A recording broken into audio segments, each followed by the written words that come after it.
pas ce parti finalement quoi. Ouais. Par rapport ak mbir yi aussi annoncé na ci déjà. le 8 novembre muy samedi prochain. Terra meeting la wax parce que nee na dem nañ Kër Massar Parcelles Assainies après xool na place bu mën a kii mais parking bu stade Léopold Sédar Senghor foofu la choisir maa ngi lay laaj ci temps bi sànq. est-ce que meeting bi meetingu lan la. en fait dafa am un commentaire de El Malick Ndiaye bu ñu ma envoyé sànq ma koy lire. il écrit après la déclaration d'Ousmane Sonko il écrit fin de la récréation. Ouais. Issa quand tu dis fin de la récréation ça veut dire qu'il y avait récréation. kan moo nekkoon récréation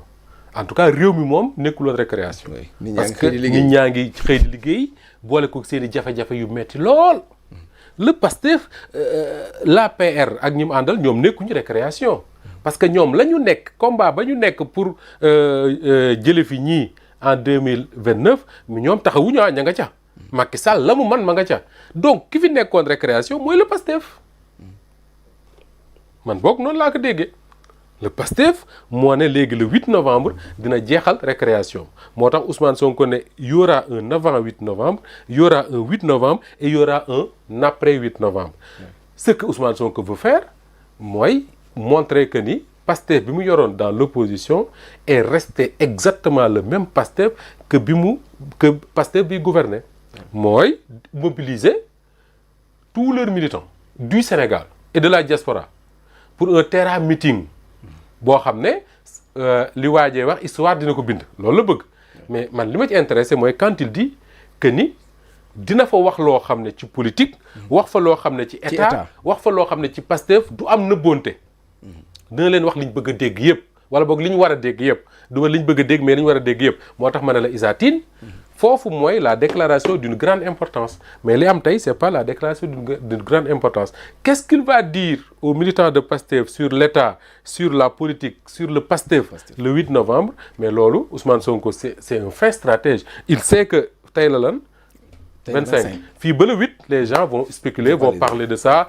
il va parler de Bassirou Diomaye Faye c'est une relation entre ñoom ñaar il va faire ceci il va faire cela mais sauf que là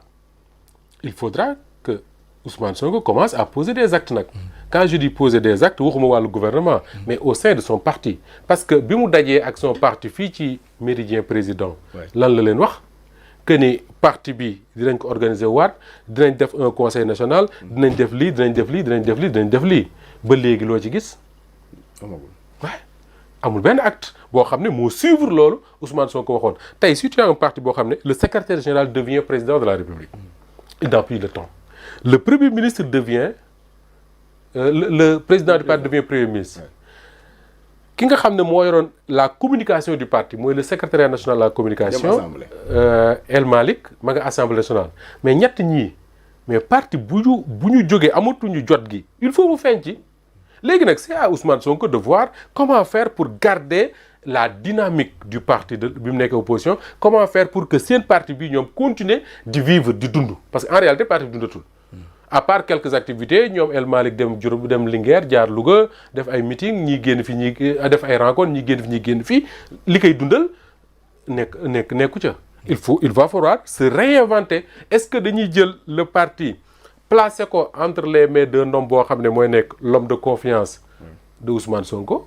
qui va se consacrer même bu fekkee am na d'autres fonctions à animer le parti ici comme dans la diaspora ça c'est Ousmane Sonko qui va voir moom ak waa partem est-ce que dafay changer responsable yi nga xam ne moment bii ñoo jiite les jeunes les cadres et cetera les femmes amatuñ jot ak yooyu est-ce que da koy changer tout ça il va falloir y réfléchir pour man le Pastef a intérêt à se réinventer pendant qu'il est encore temps.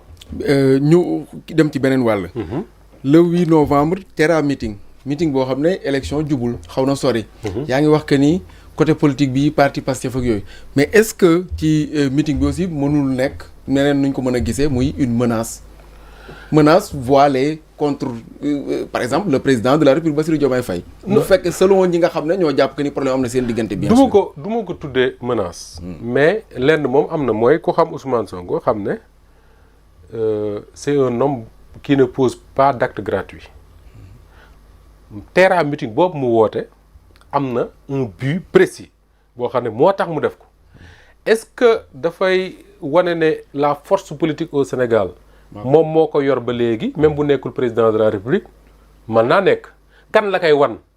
président de la République moo la gën a xam ne la force politique au Sénégal Ousmane Sonko moo ko yor donc jarul ñu koy wan jarul ñu koy wax est-ce que da koy wan ñi nga xam ne ñoo nekk dans l'opposition te mu jàpp te ñoom ñu jàpp dañuy cëpp-cëppi depuis quelque temps c'est autre chose est-ce que day wane au niveau international que ni dooley politique au Sénégal moom Ousmane Sonko moo ko téye te ba léegi bàyyeegu ko c'est des questions qu'on peut se poser mais je pense pas que ça soit une menace parce que il n'en a pas besoin en fait il n'est pas président il est premier ministre. mais bu dee dara dafa xew seen diggante est-ce que du ko soxla. mais lu mu mënti doon le président de la République Bassirou Diomaye Faye mi nga xam ne il a les renseignements il a tout moo gën a xam ne les gens yi nga xam ne ñoo leen yóbbu pouvoir Ousmane Sonko la ñu àndal. man damay wax très souvent damay toog mu jàgg ma ne man su ma doon Bassirou Diomaye Faye sax su ma Sénégalais yi sonalee dama naan leen man daanaka je n'ai pas de compte à vous rendre. xam nga dañu nekk ci république. dafa naqaree waxee. parce que c'est le président de la République moom la Sénégalais yi fal moom la ñu jël kartam def ci urne moom moo waat moom moo jiite réew mi c'est lui le président. Donc am na yoo xam ne wax ko dafay jafe dégg mais la réalité mooy tey bu ko neexoon bu doon entre man ak yow rek ma jël yenn responsabilités yi fexe ba nga yor ko buñ la sonalee ngay leen man kat finalement j'ai pas de compte à vous rendre waa ji moo ne ma jiite donc le contrat que vous signez là en réalité le contrat moral qui lie les Sénégalais au régime de Bassirou Diomaye Faye c'est avec Ousmane Sonko que les Sénégalais l'ont signé wax ko moo neexul nag wala boog moo naqaree dégg mais le contrat moral qui lie je dis pas les Sénégalais parce que les Sénégalais c'est autre chose mais qui lie l'électorat de Pastef bi yóbbu Bassirou Diomaye Faye président de la République mais Ousmane Sonko lañ ko signal la preuve lan doon wax moo ñu ko joxoñ après ñu ne Sonko mooy Diomaye donc à partir de cet instant là soxlawul moom Ousmane Sonko di wane ne man maa yore force bi et tout il le dit lui-même il fait son travail de premier ministre il a son parti boo xam ne jàpp nañ ne moo ëpp doole actuellement au Sénégal moom moo ko jël yaa kon souci beneen bi mooy soo dégloo ci waxam et loolu je crois que bi mu commencé loolu moom ma njëkk a sourire loo mooy il dit clairement Ousmane Sonko que ni moom boo ko dégloo bu baax mooy li ñu diggee ak sénégalais yi depuis 18 mois ca lañ nekk te dañ ko nar a continuer donc dans ma façon de comprendre les choses wanewul dara loo xam ne dañuy pousser ñu ne kii kat dafa bëgg arrière parce que tey mënoon na ñëw naan le président moo kii lii comme ni mu ko defoon la dernière fois mais là il assume ce qu'il est en train de faire avec le président ce qu'ils sont en train de faire il l'assume il le revendique il dit li ñu diggante woon il dit dañoo fekk réew moo xam ne dafa mettit wi yàqute yi foo ko natt weesu na ko donc dans tout ça da ngay entendre que ni il est encore dans son rôle de faire ce travail de prévu beneen bi mooy Issa gis nga man wax naa ko dinaa ko waxati Bassirou Diomaye Faye ak Ousmane Sonko bu traverser un seul instant seen bopp ñu séparé wu ça veut dire que ñoom ils n'ont rien compris de ce que les Sénégalais ont fait le 24 mars 2024 Issa bul fàtte ne des Sénégalais ont donné de leur vie am na ñoo xam ne ñu ngi leen suul ci suuf am ñoo xam ne ay orphelins lañ am ñoo xam ne gisatuñu seen doom parce que faatu na am na ñoo xam ne ñàkk nañ seen alal am na ñoo xam ne nekk nañ ay handicapés am na ñoo xam ne niñ ko gars yi di waxee très souvent nekkatuñu sax góor am ñoo xam ne seen alal dem na nga jël loolu lépp Issa bul fàtte mukk ne bi Sénégalais yi di dem di fali Bassirou Diomaye Faye weeru koor la woon les Sénégalais dañoo woor malgré tout ñu dem ci bureau de vote yi rang pour fal Bassirou Diomaye Faye ba pare def luñ musul def mooy fal un opposant au premier tour ça veut dire que les Sénégalais li ñu doon def dafa leer ci seen bopp jox ñaar ñii le président à commencer par le président une lourde responsabilité mooy vous nous avez promis quelque chose et les gens oublient que ni promesse bi ñuy def Sénégalais yi mooy la promesse d'être ensemble et de travailler pour l'intérêt du pays donc su traverser seen bopp un seul instant que ni ñoom mën nañoo tàggali ko rek ça veut dire que ni ils trahissent les Sénégalais et ça veut dire également qu'ils n'ont absolument rien compris de l'acte qui a été posé par les Sénégalais le 24 novembre 2024 le 24 novembre 2024 Ousmane Sonko mënoon na nekk candidat du gagné. le 4 mars. Bassirou Diomaye Faye mënoon na nekk candidat du gagné. Mais ils ont dit aux Sénégalais que ni Sonko mooy Diomaye. ñenn ñi sax doon wax ne dañuy fal benn président. am ñaar. Donc man dama naan ñii ku leen jege na leen wax ne bis bu traverser seen xel une séparation ça veut dire un ils n'ont rien compris. Deux ils auront trahi les Sénégalais. Trois dinañ teg Sénégal ci benn feebar boo xam ne defe naa mooy gën a metti décembre 62 bi Senghor ak Mamadou Dia tàggali ko parce que bi Senghor ak Mamadou Dia di tàggali ko boobu Sénégal dafa indépendant matagul ñaari at tàggoo am. Quelque part les Sénégalais de l'époque bokkuma ci nekkuma fi woon mais quelque part ils se disent c'est bon on peut recommencer on peut reconstruire mais 1960 ba. 2025. 65 ans après les Sénégalais n'accepteront pas de revivre la même chose sinon réew mi man de du ma ne dootul baaxati mais yaakaar dina ci tas lu bëree bëri. Et là Ousmane Sonko Bassirou Diomaye Faye. ils doivent être conscients de ça. yaa ngi rappelé sànq benn formule muy. PM boo xam ne moom moo jiite le parti PASTEF. président boo xam ne c'est un militant simple dans le parti. Le parti un peu en léthargie parce que ñu ci bëree bëri génnatuñu xamuñu lan moo leen tënk xëy na liggéey bi la xëy na aussi xëy na ku nekk yaa ngi ci spéculer ak yooyu noonu. Vous pensez que après le 8 nit ñi dinañ resserrer waat les rangs su fekkente ne c'est l'objectif du PM. C'est l'objectif du PM loolu kay mën nga ko affirmer c'est son objectif. Son objectif c'est de resserrer les rangs. Son objectif c'est de faire revivre le PASTEF parce que Ousmane Sonko reconnaît lui-même que le PASTEF ne vit plus depuis quelque temps parce qu'il dit que dafa wàññi woon politique. Et le constat mooy bi mu wàññee politique PASTEF dafa wàññi. dafa wàññi c'est ça la vérité. On n'a pas besoin de sondage pour le savoir ça on l'observe tous les jours. Maintenant le président de la République est militant du parti maa ngi doog a comprendre lan moo tax suñu président yi kun ci daan fal ne la démissionner ce parti nga lànk. nga lànk Senghor ak Mamadou Dia on dit que c'est Mamadou Dia qui tenait le parti.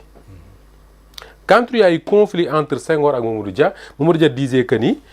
la primauté du parti sur l'État ñii ne la primauté de l'État sur le parti muy ni fi coow dul jeex. Senghor ba mu fi jëlee Mamadou Dia ce qu'il a fait en premier lieu mooy récupérer le parti téye le parti. Quand Abdou Diouf est devenu président de la République du Sénégal dafa nekk secrétaire général du Parti socialiste. Pendant tout le temps ba mars 96 le congrès de mars 96 Abdou Diouf décidé na day retiré wu ci le fonctionnement quotidien du PS mu jël Ousmane Tanor Dieng def ko premier secrétaire du PS fan la PS mujj. 96 2000 mu daal 98 mu commencé perdre les élections oui ak ñoom Djiboka voilà 2000 mu daal Abdoulaye Wade bi mu ñëwee il est resté patron de son parti coow li bari mu lànk Abdoulaye Wade demoon na ba danaa nekk président de la République di présider les réunions du comité directeur du Parti démocratique sénégalais daanaka présider au palais ñu koy kaas di ko kaas ba mujj muy déplacé wu di dem permanence mu di ko présider Macky Sall bi mu nekkee président au Sénégal il est resté président de l'Alliance pour la République di présider régulièrement les réunions de son parti tey Bassirou Diomaye Faye n'est pas président de PASTEF on ne peut pas lui demander d'être secrétaire général de PASTEF loolu mënul nekk mais le premier ministre bi nga xam ne amul benn texte de son parti qui lui interdit d'être président de son parti mais moo war a nekk le président de son parti quand je dis moo war a nekk le président de son parti mooy il doit continuer à présider les réunions de son parti et je ne sais pas une fois par semaine une fois par 2 semaines une fois par mois peut-être que comme il a dit le temps ne lui permettait pas moo tax mu wàññi ko mais Issa loolu li ci am solo mooy tey Macky Sall dara le frère de Macky Sall nu mu tudd Aliou Sall wax na benn yoon que ni moom dafa gëj naa gis Macky Sall et il a dit quelque chose qui a fait tilt chez moi mu ne bi Macky Sall nekkee président daanaka benn yoon la ko gis mooy dafa réunion secrétariat exécutif national bu APR ci la gisee Macky Sall. Cela veut dire quoi? Que ni le président de la République wala le premier ministre les militants les responsables ne peuvent pas le voir tout le temps. C'est pas possible. Quand il sort pour des activités day ñëw présider ko dem nuyu ñii reetaan yenn saa yi sax mu nuyu Issa Tine Issa gëj naa la gis nga ne ko man de premier ministre nangam ak nangam laa sox mu ne la waaw bu ca génnee fàtte na ko parce que c'est comme ça que ça marche mais bu toogee dans nit dem sa bureau sax mais liggéey la mën a wax. oui sama projet bi. mais su dee un ministre la programme am la mën a wax. oui liggéey ngeen di waxtaan bu ñibbee ñibbi oui mais léegi bu premier ministre doon def xëy na il va le je sais pas après le 8 il va commencer à le faire tey bu doon def une fois par semaine une fois par 2 semaines wala une fois par mois il préside lui-même la réunion li jiite seen par nu mu tudd seen instance dirigeante man xam nga Pastef non pas Moncap c'est les cadres l'instance dirigeante mooy li Diomaye jiite woon le secrétariat général le secrétariat national su doon def une fois wala 2 fois par mois mu dem jiite ko les militants de son parti xam ne jour tel dana nekk permanence ba dana fa présider réunion su ñëwee dina xam bu baax li xew ci biir parti bi mu mën a joxe ay directives par rapport ak li ñu war a def gis nga dafa am benn scène bu ñu mës a nettali ñu ne Abdoulaye Wade dafay présider une réunion il voit des gens qu'on lui présente comme les anciens du PDS Abdoulaye Wade xaw a am problème parce que ñi mu gis moom de Abdoulaye Wade déjà moom ancien au PDS ñi mu gis moom ancien la donc c'est pas Ousmane Sonko qui rencontre je ne sais pas moi des àllkat et tout Abdoulaye Wade quand on dit les anciens du PDS ci moom la commencé parce que moom ancien la mais ñi mu gis xamu leen il s'est interrogé gars yi indil ko ñoom je ne sais pas y avait un vieux bu ñu may raconté lu bari la Franck la tudd le gars Maïssa Sall ak ñeneen Abdoulaye Wade ñooñu la xam ñooñu la nekkaloon di wut le pouvoir ñooñu li koy permettre muy waxtaan ak ñoom mooy bu demee réunion bureau politique enfin comité directeur du PDS parce que noonu la woon da leen fay gis fekk leen ñu toog su génnee réunion bi dina fekk ñoo xam ne ñi ngi toog ci buntu permanence di ko xaar li coow li bari yëpp Abdoulaye Wade avec ce jeune là ku ci nekk dina la nuyu dina wax ak yow je crois que c'est ce qui a manqué au PASTEF bi ñu ñëwee pouvoir a pare dañoo ñëw pouvoir les militants ne voient plus le président ils ne voient plus le premier ministre et loolu ça crée un malaise tey moo tax ce vide là moo poussé ku mel ne Cheikh Bara Ndiaye mu jël finalement en charge les choses organiser la conférence de presse d'hier et la conférence de presse d'ailleurs avant muy am tu lis sur les réseaux sociaux des gens de PASTEF qui disent d'accord uñ ci mënoon na bañ a am mais su fekkoon ne c'est le parti qui a pris l'initiative d'organiser ça mais polémique yooyu du ci am après est-ce que temps bi ñu war a toog aussi du gudd trop par rapport ak élection yi 2029 la y a des élections en 2027 wala pour yow politiquement c'est bien pour que ñu tenir mbir yi ba fii ba élection oui Issa le temps de la politique moom ne s'arrête jamais ouais. Les politiciens man dama ko fa sonn ma ne Sénégal ku ko bëgg a defar da ngay bàyyi politiciens ñu nekk seen politique parce que dañoo yàgg wax naan Sénégal dafa toll moo wax dañu war a bàyyi politique dem jublu ci liggéey bi ñi war a jublu ci liggéey bi mooy ñi ñu fal nañ jublu ci liggéey bi seen parti ñu fexe organiser ko pour mu continuer di politique parce que boo politiqueul ñi ci opposition ñu ngi politique ñeneen ñu ngi politique réew yépp l'activité politique ne s'arrête jamais Sénégal xëy na particularité bi mooy on parle trop politique dans nos médias mais l'activité politique elle ne s'arrête jamais tey jii Ousmane Sonko fii ba le 8 ouais. Les gens parleront de lui. On va spéculer. Qu'est-ce qu'il va dire le 8? Qu'est-ce qu'il va dire le 8? Après le 8, il parle là. Les gens continueront à en parler. Peut-être c'est ça l'objectif. Et ça lui permettra de requinquer un peu ses militants. Parce que man wax naa ko keroog naa ko waxaat force bi nga xam ne mooy tax waa Pastef d'exister ci Ousmane Sonko la nekk. jërëjëf tey jii su fekkoon ne dafa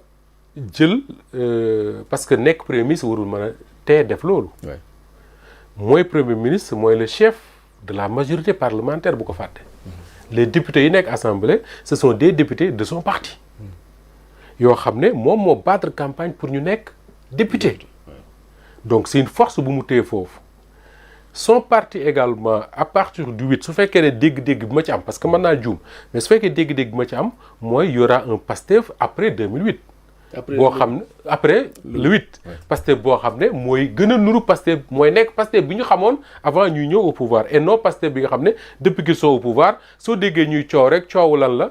diw dañ koo dàq waruñu ko war a dàq diw pourquoi mu wax nangam diw wërta wax nangam diw wërta wax nangam ba cette solidarité là qui faisait réaction oui ak réaction bu ñu leen attaqué cette solidarité là qui faisait la force de ce parti dañu commencé di ko perdre et le seul élément fédérateur autour de ça c'est Ousmane Sonko et ça aussi c'est une force qui fait que lu gars yi coow xam nañ ne bu kenn waxee ñëpp tënku ci et loolu lu am solo la ci pour aussi pour jeexale foofu c'est une bonne occasion pour parler pas avec ces militants seulement mais avec la population bi nga xam ne subir nañu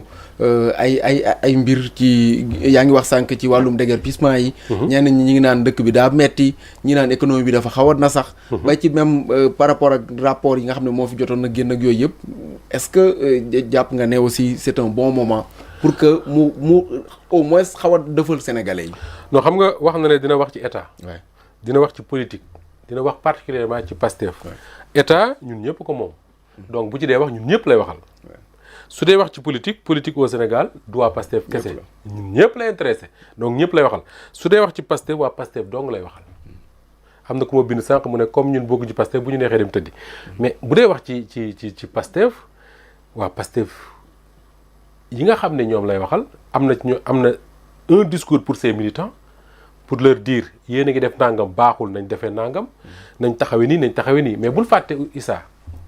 que ne li metti liy dal di waa réew mi tey mais ñi ci yëpp ñi muy dal ñi ko fal la ñii ñuy déguerpir la ñi ci ëpp bokk du mën a ñëpp ñoo ko fal. gis naa sànq benn vidéo sax sur Facebook